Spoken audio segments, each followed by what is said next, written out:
The following program may contain coarse language, violence, nudity, mature subject matter, or scenes which may not be suitable for all viewers. Viewer discretion is advised. All Hit Radio.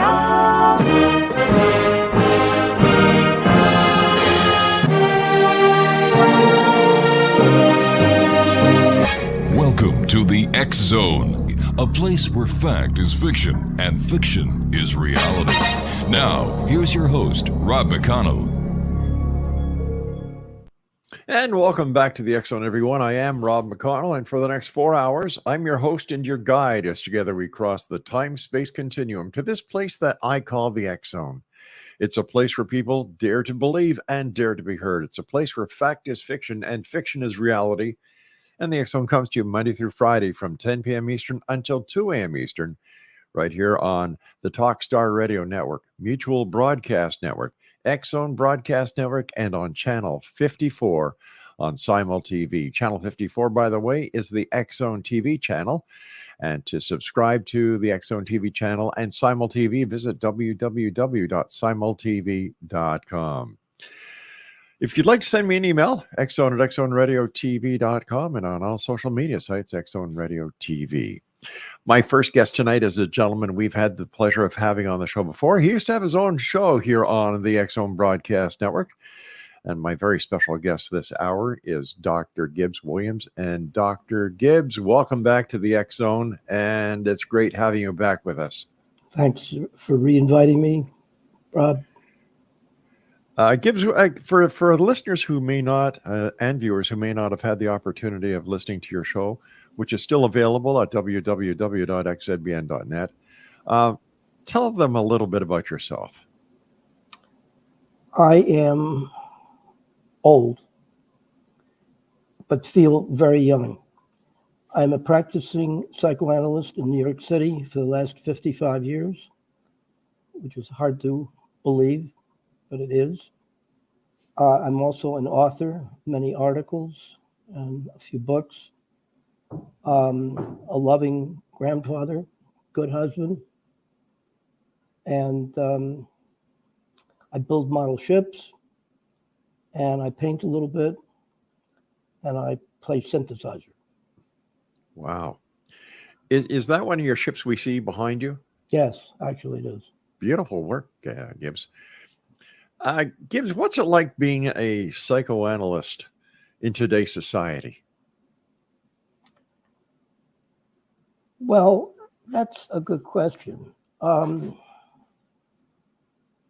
feel blessed that after 35 years of struggling as to what to be, I kept my sensitivities, decided I would not be a lawyer like my father wanted me to be, which would have been a disaster. I followed my inner self and eventually got a PhD as a psychoanalyst. And relative to today, I do well in terms of the patient load that I have, but my impression is that psychoanalysis as a methodology for treating mental illness is not exactly valued very highly. Freud, for example, is, I think, more considered a dead white male of years ago who discovered psychoanalysis by himself as a patient to himself. And since that time, in the, let's say, middle 50s, psychoanalysis, I think, has been largely replaced by things like CPT. And let's put it this way, there's always a new version of get a quick fix, which becomes the fashion of the moment, which over time tends to become not so effective, because I don't think it really does the job. Answer to your question, among people who really study this, I think psychoanalysis is the treatment par excellence. It may or may not survive the coming onslaught of quick fixes. Before we went on air, you and I were discussing that Sigmund Freud isn't looked upon by the new college goers, and you said it's as if he's been dead. I think it's true. I think it's based upon the fiction, I repeat, fiction, that the here and now is all that people have to worry about. Don't upset yourself by trying to figure out the past, because the past is past and everything is current. So don't deal with that stuff. That's a nice fantasy, but it's not true. Right. The past is not dead, and anybody who experiences psychological impasses knows that things are much more complicated.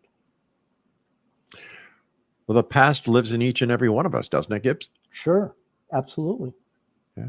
And if I'm not mistaken, that there are those people who have issues that the issues can be actually traced back to their youth. So the past is very relevant when trying to understand and fix the problems of today. So how can these people say it's irrelevant? Well, it's particularly so with major issues like addiction, post-traumatic stress of all kinds. Seems to me, unless you really can understand what causes this stuff, you're missing the boat in terms of just trying to go for symptom reduction. What is the theory of synchronicity that you talk about? Oh, synchronicity is fascinating. When I became, in my middle 20s, I became fascinated with the esoteric occult. I attended the First Spiritualist Church of New York, which met in a hotel on Sundays.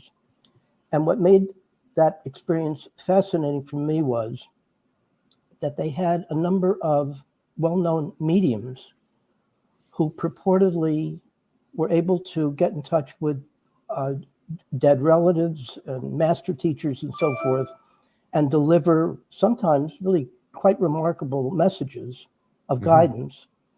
And I became hooked on that. And I became particularly hooked because I met fascinating people, among them a fairly well-known psychiatrist who used to go into trance and dictate poems and guidance from purportedly Freud and Jung. I also had a kind of split attitude. I majored in philosophy, and I felt if any of my past teachers knew what I was dabbling around with, they'd probably take my degree away from me. But I found it extremely valuable. In any event, I was invited to a spiritual consciousness raising. I went, and it was a very exciting night because I was happy that I had been invited. And I had a question on my mind consciously, which was, are miracles for real? I go into the small little room on Central Park West where there was a medium who ran these groups, an 88-year-old woman from Romania, and we're sitting in an alcove in a small group, and she says, lights go off, and she says, just say what comes to mind. And I say, impishly, it's dark. And she said, yes, but try to just stay with what you see. In my mind, there was a distinct picture or image of an ovular yellow mask-like that had which was an image of a grandmother. And Agatha said, who does that belong to? And I just spontaneously said that the girl to the right of me, it was her grandmother. And Agatha said, well, how do you know it's her grandmother? And I said, because she has granny glasses. And the girl next to me, who said that's my grandmother, said, yes, I have those granny glasses on my in my living room. Now, that began a series of remarkable coincidences. As I left the meeting, hyper excited, somebody said, look, we know you're interested in the idea that miracles exist.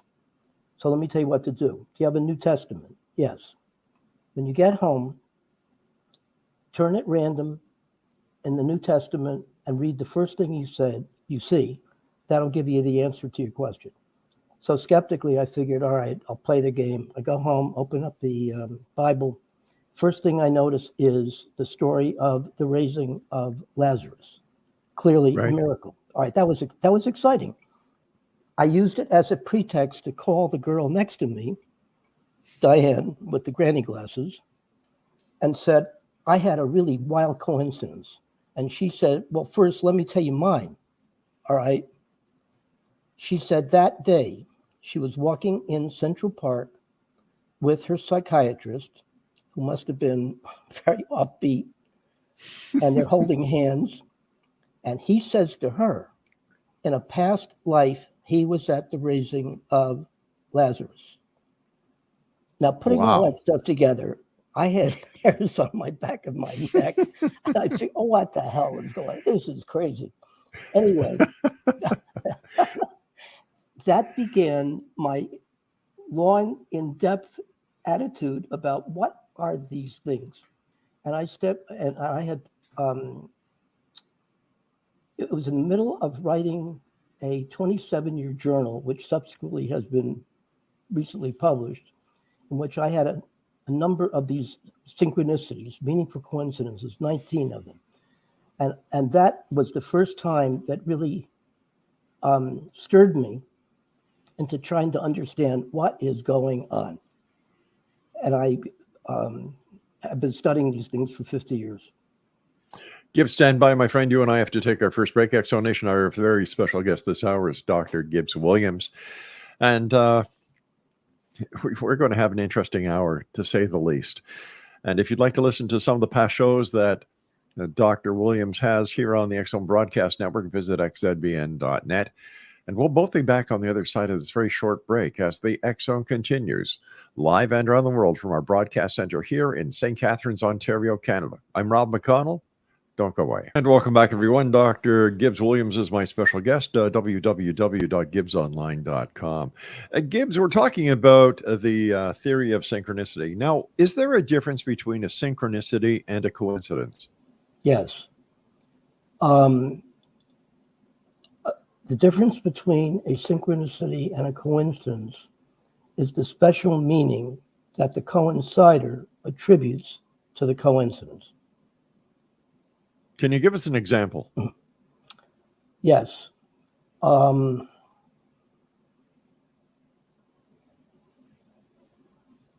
Take the synchronicity that I mentioned. I opened the Bible, having been interested in the question of, do miracles exist? First thing I see is Lazarus. Right. Typically, to me, that was a very special event. It was totally unexpected. I was thrilled. I had a sense of awe. I asked the question that many people do, what are the probabilities that, I was going to pick something that was truly miraculous, that I do it at that moment. And even more, when I call Diane, the girl, and I say Lazarus, and she says, oh, you too? And tells me about her analyst, who that day is walking in the park and says he's at a previous life of Lazarus rising. Mm-hmm. That struck me as particularly significant. Those are the kind of feelings. You have a feeling of awe, wondrousness. What are the probabilities? This is amazing. And you're sort of flooded with excitement. Jung calls that particular experience numinosity. And I might also that is of interest that Jung, the psychologist, psychoanalyst, a protege of Freud, by the way, he invented the term synchronicity. And theoretically, in terms of trying to understand these phenomena, he and the Jungians of today probably have a 90% lock on attempts to understand these phenomena. Not by me. I happen not to agree. All right, so that's a synchronicity. How would we describe a coincidence?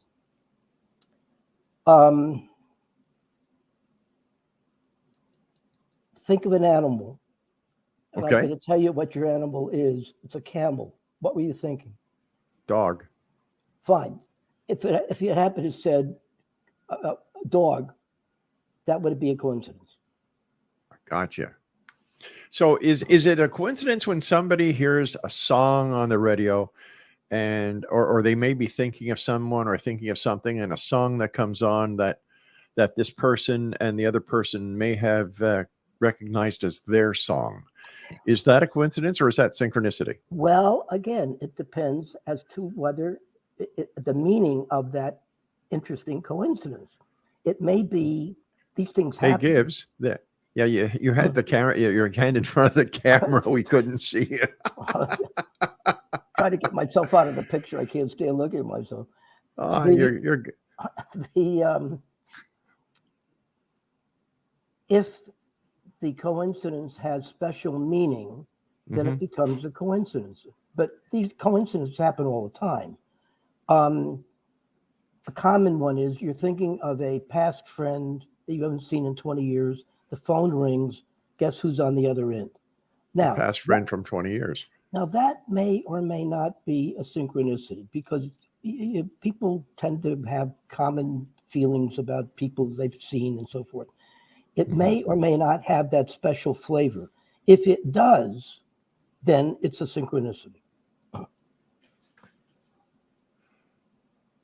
lot of people reported at one time that every time they looked at the clock, it was 11:11. In fact, it was called the 11:11 phenomenon.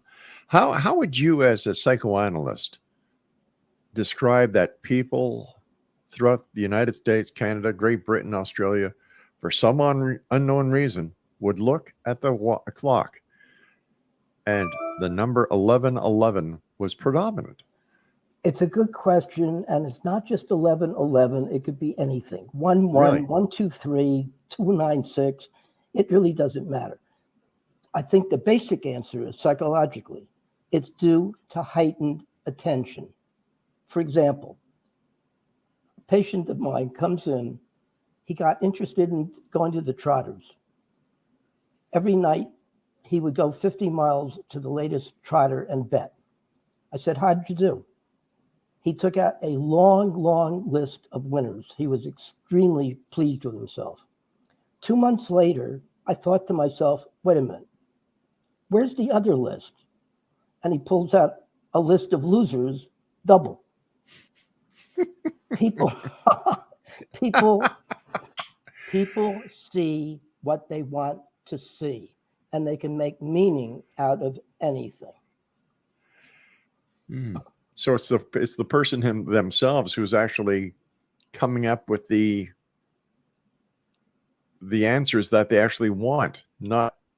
Well, is it really the answer that they want, or they see they see number 5 all over the place? Okay. And because of the repetition, it feels uncanny. How come I'm seeing 5s all over the place? All right. The reality is every day you get up, you see the sun. You don't particularly make anything out of it. The sun rose again. Why the number 5 is so important? If you are able to have a particular patient free associate to the number 5, ultimately you will get some kind of significance having to do with maybe age 5 or the number 5 or numerology or something. Gotcha.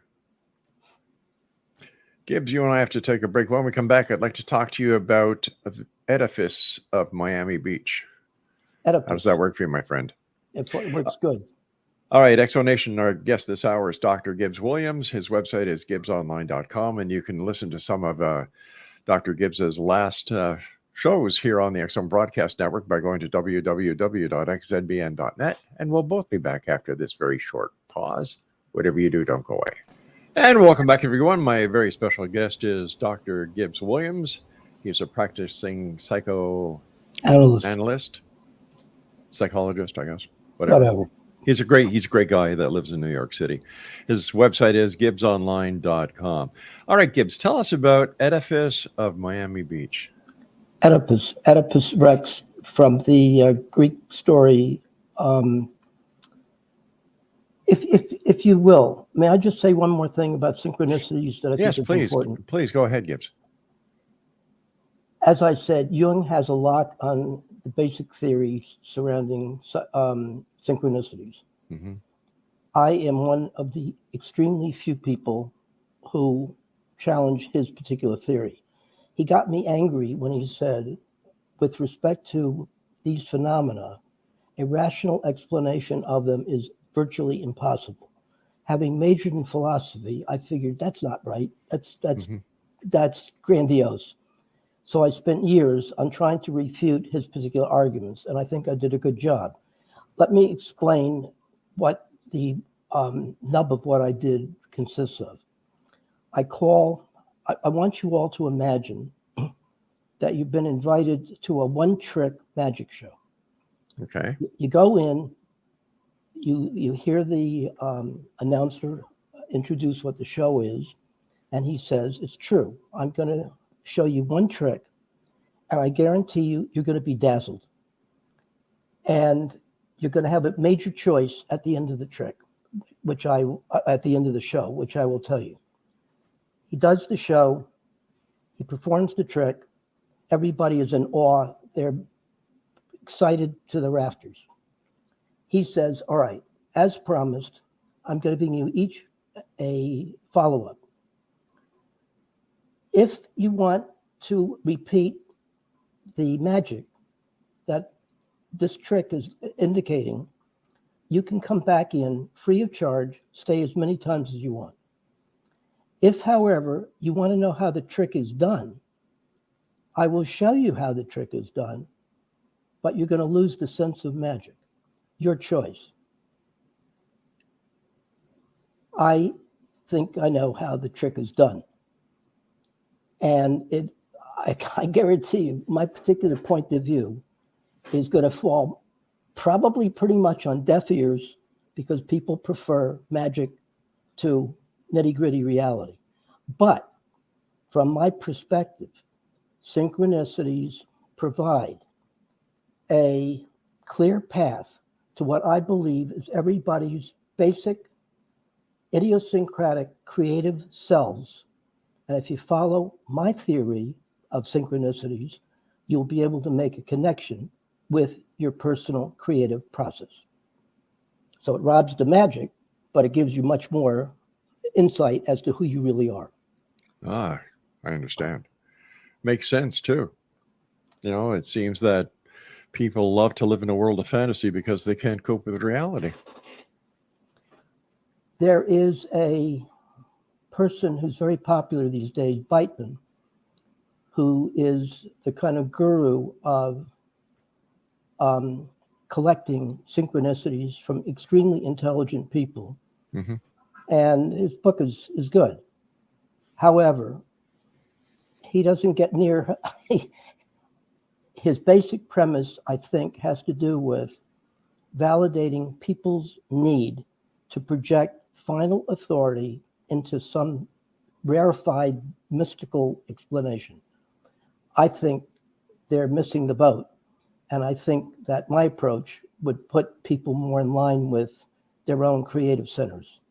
It's going to be much less popular, but for those who like that, I think it'll pay off. Okay.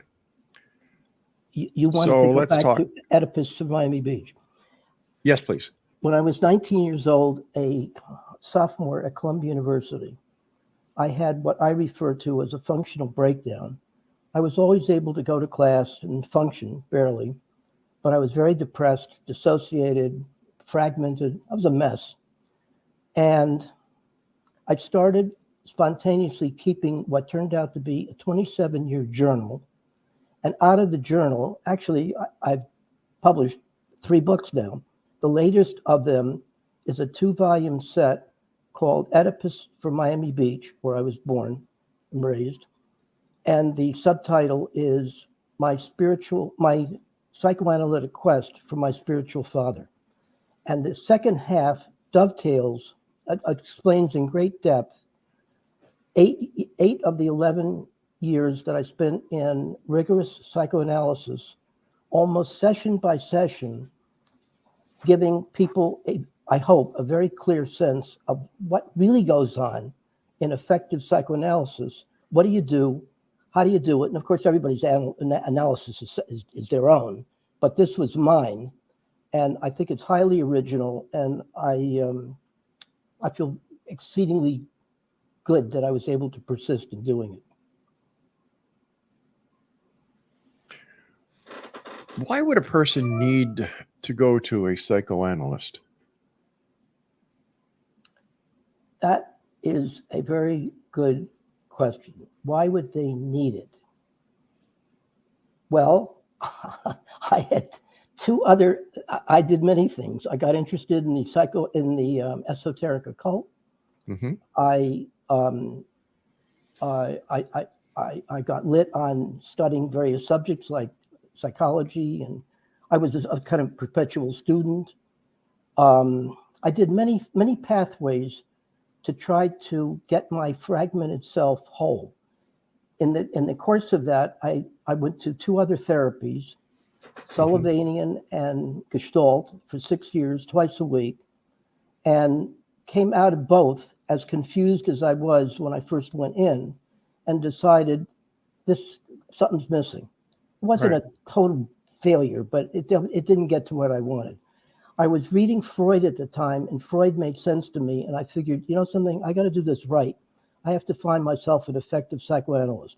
So I interviewed a few people, found somebody that the very first moment I worked with him, I felt I'm finally home, stayed with him 11 years, 3 times a week, on the couch, no insurance, and felt virtually at every single session, I felt as if I was being increasingly understood in depth and breadth. That's what I needed. So is it the fact that you found someone who could understand you, Yes. even though other people in society couldn't? Well, there were people well-meaning, and I had a number of teachers. I think I read extensively, still do.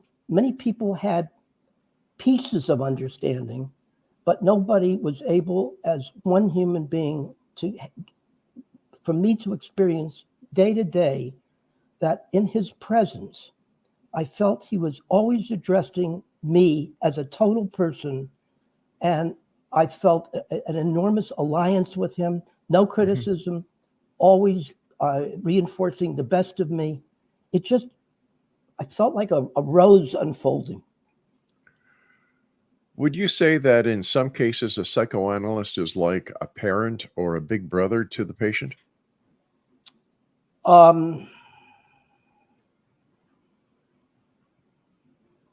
Yes, but no. All Okay. of those are necessary, but this is different because in the space between therapist and patient, in my experience, there's no relationship like that. The space in between being on the couch and the analyst sitting up is critical. That at one and the same time, there will probably, if it works, there will probably never be a more meaningful relationship ever. On the other hand, you probably won't have an intimate connection with who that person really is.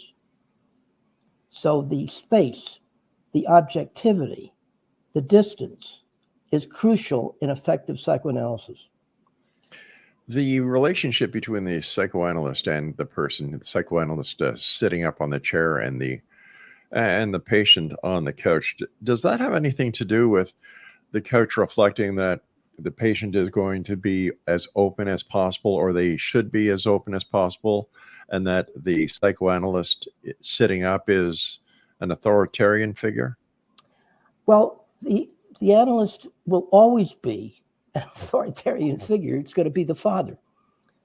And Father. hopefully it's a good father rather than a bad father, and an understanding father than a lack of understanding father. Right. And the key to success, I think, is for each patient to learn how for themselves to answer the very big question of life, which is, who is my final authority? It's always the person. And it may take years to get to that point where you accept it. I'm having a bit of a problem understanding why somebody would not understand that, because we are responsible for what we do. Any decisions that we make by our own, on our own. So why would people need, and no disrespect to you, GIBBS whatsoever, or anyone else, but what would happen to a person where they did not realize this? Would it be something in their past? Could it be something in their childhood? To me, it would seem that knowing that you're the final authority would be something that you would just know instinctively. To be a final authority, you have to accept you as making critical choices. Making critical choices means you may make bad choices, and you're going to have to live with the good choices and the bad choices. Mm-hmm. Most people I know would like to escape that feeling. I don't know what your politics is, but look at how half of the country in terms of who's the final authority. All right.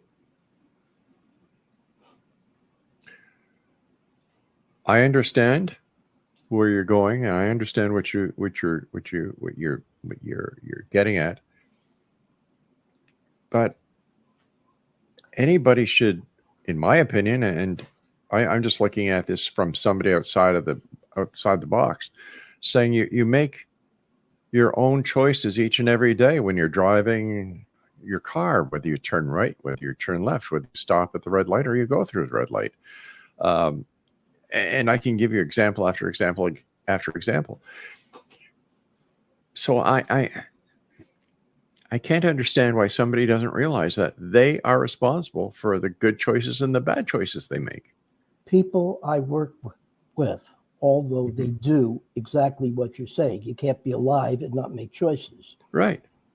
You would be surprised as to how many people are shocked when they discover that they are indeed making choices and not just reacting to whatever's happened. Wow. It's an interesting job you've got, my friend. Oh, I love it. I've learned something every day. I feel blessed that I was sensible enough to get myself involved in this stuff. It's really remarkable. When we come back, GIBBS, I'd like to talk to you about stress in the 21st century, especially before COVID, during COVID, and of course after COVID. Exonation, GIBBS Williams is my special guest, Dr. GIBBS Williams, and his website is GIBBSonline.com. And GIBBS and I will be back as we wrap up this hour here in the X Zone with yours truly, Rob McConnell, from our broadcast center and studios in St. Catharines, Ontario, Canada. If you'd like to send me an email, xzone@xzoneradiotv.com, and on all social media sites, X-Zone Radio TV. Don't go away. We'll be right back. And we're back. Thank you for joining us tonight here in the X-Zone. My guest this hour is Dr. GIBBS Williams. His website is gibbsonline.com. GIBBS, here we are. Let me see. It is the 12th of September, 2022. Everybody's getting over COVID finally. No masks, no travel restrictions. The price of food is soaring. The price of gas is soaring. We're still in a political mess. We still have hunger. We still have climate, global climate. People are not returning back to work, even though everybody's screaming for employees.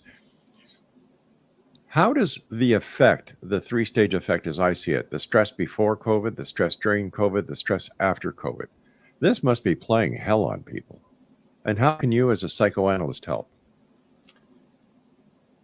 If you will download my book on Amazon called attitudeshifting.com, if you can afford $5, and if it doesn't work, send it to me. I will refund the money.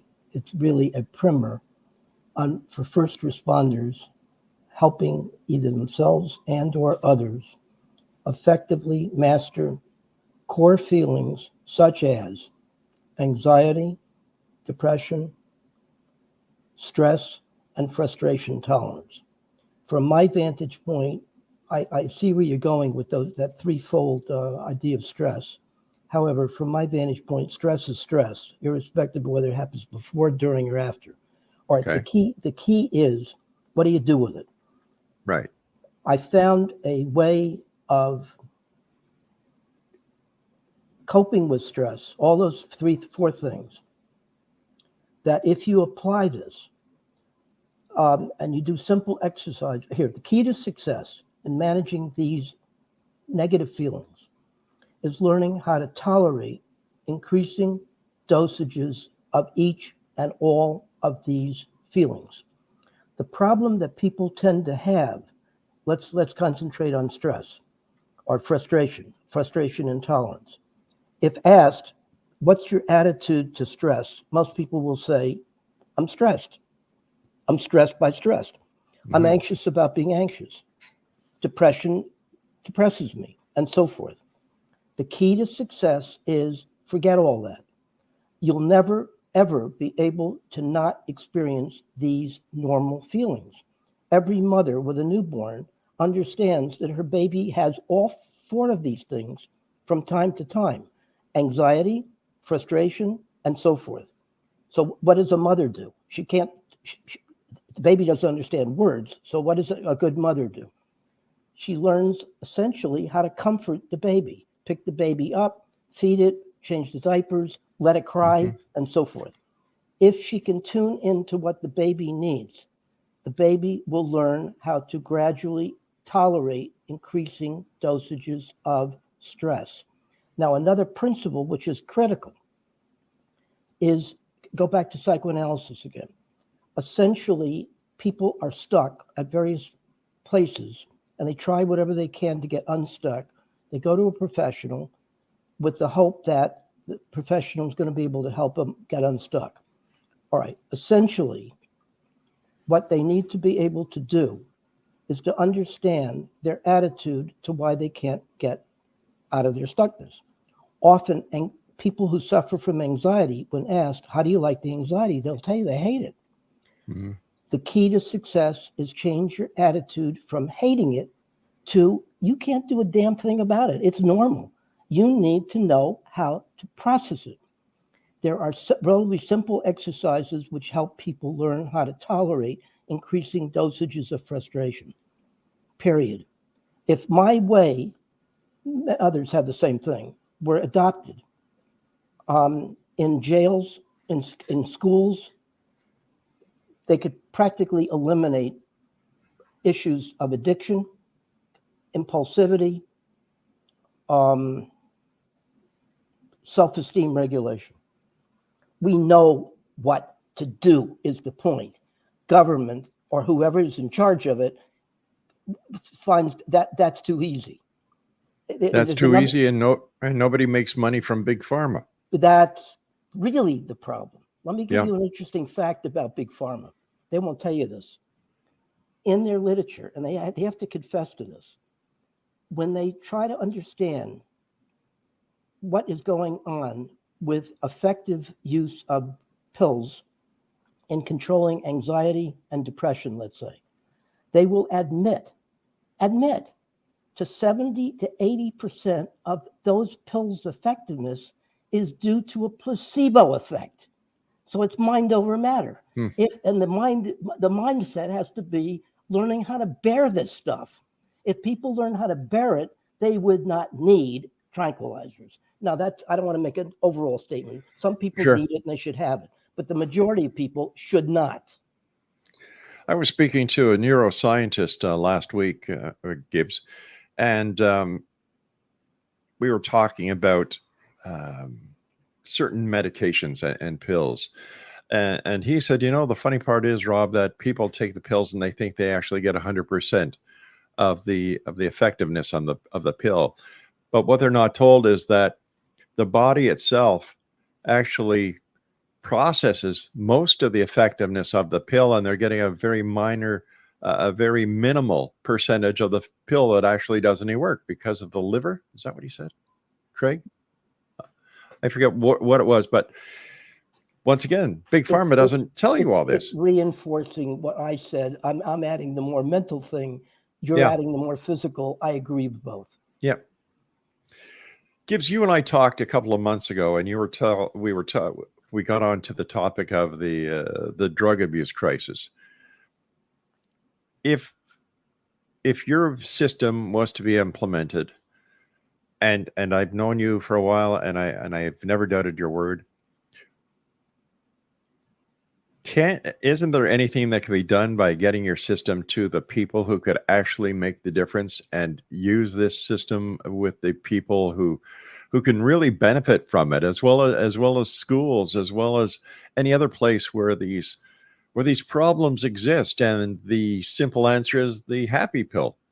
Why can't we do something, Gibbs? Thank you for the segue to my fourth book called Smack in the Middle, having to do with my turbulent years treating heroin addicts at Odyssey House, an innovative therapeutic community in Manhattan. For the first 5 months of my 17-month experience at Odyssey House, I felt as if I was reliving my personal Garden of Eden. It was at that point where my eyes opened up, and I cut through my idealism of the executive CEO, who was a 36-year-old psychiatrist and lawyer, who was in a way an evil genius. A lot of what she did was good work. A lot of what she did was evil. I appointed myself the keeping records of Odyssey House and kept an ongoing daily journal.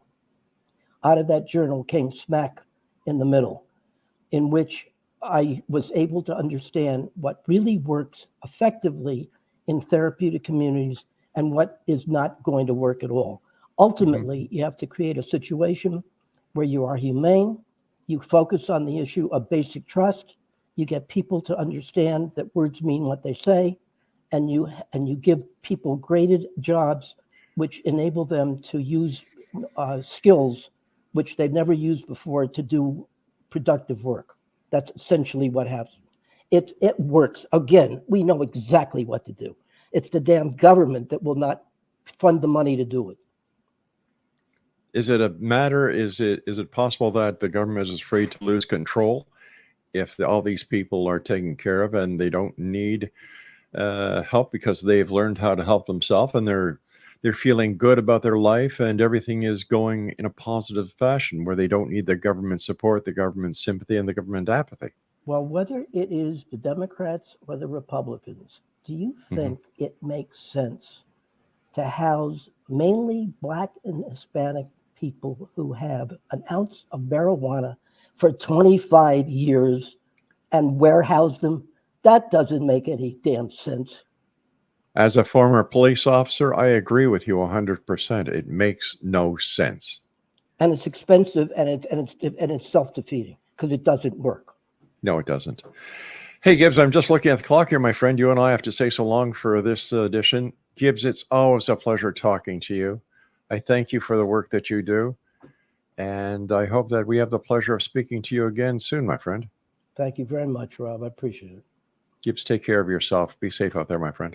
Thank you. Exonation, Dr. Gibbs Williams has been my guest this hour. And if you'd like to listen to some of the shows that Gibbs did here on our network, XZBN, visit www.xzbn.net.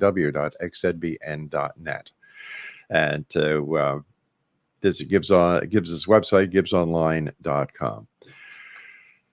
It's so refreshing to speak to people who actually want to make a positive difference and who are not afraid to speak their minds, because when one speaks their mind, they speak with their heart.